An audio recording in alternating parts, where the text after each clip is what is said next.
իսկ երկրորդ հարցը ինչ է։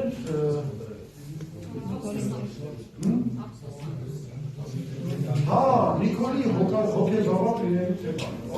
Կարող եմ ես հնարավորությունով որ մենք ներկը միշտ փակենք այս թեման։ Մի օր նրանք գնացել էի կինոթատրոն, հետո դուրս եկան, նա դաշնակցական մոտեցավ, ինձ չի ճանաչում։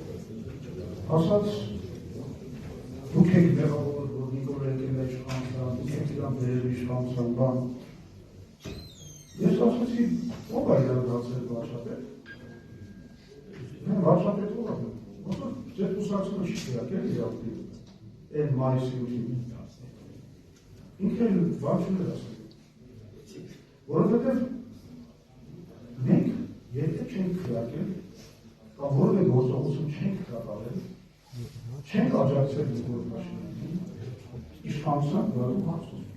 Ես 100 անգամ ասել եմ, ինքը եղել է մեր ովքեր ասած մեր հանրավակների DJ-ը, ոչ ավելի։ Ուրիշ դերակատարություն նա չի ունեցել։ Եվ ոչ ոք, երբեք ոչ Տեր-Պետրոսյանը, ոչ նրա թիմում որևէ մեկը, ոչ մեր հանրապետական խորհուրդը բանի կուսակցական Հայաստանի կոնգրեսի շարժման, ոչ կենտրոնական շտաբը, երբեք չի մտածել, որ Նիկոլ Փաշինյանը կարելի է ինչ-որ լուրջ վարչական